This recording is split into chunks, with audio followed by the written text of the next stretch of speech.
ইসরায়েলের প্রধানমন্ত্রী বেনিয়ামিন নেতানিয়াহুকে হত্যার ষড়যন্ত্রের অভিযোগে এক ইসরায়েলি বৃদ্ধা নারীকে নিয়ে তদন্ত শুরু করেছে দেশটির পুলিশ। এক প্রতিবেদনে এ তথ্য জানিয়েছে সিএনএন। পুলিশের মুখপাত্র জানিয়েছে ৭০ বছরের ওই নারী একজন সরকার বিরোধী বিক্ষোভকারী। তার বিরুদ্ধে প্রধানমন্ত্রীকে হত্যার চেষ্টার অভিযোগ উঠেছে।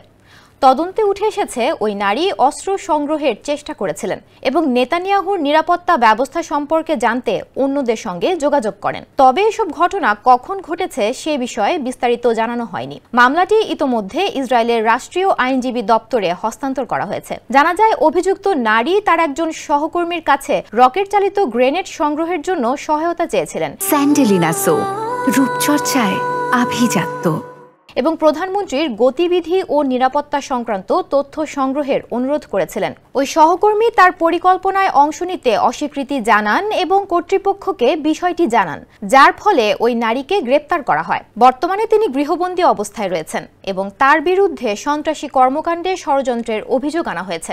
এই ঘটনার তীব্র নিন্দা জানিয়েছেন বিরোধী নেতা ইয়ার ল্যাপিড। তিনি বলেন, প্রধানমন্ত্রীকে ক্ষতি করার যে কোনো প্রচেষ্টার বিরুদ্ধে কঠোর আইনি ব্যবস্থা নিতে হবে।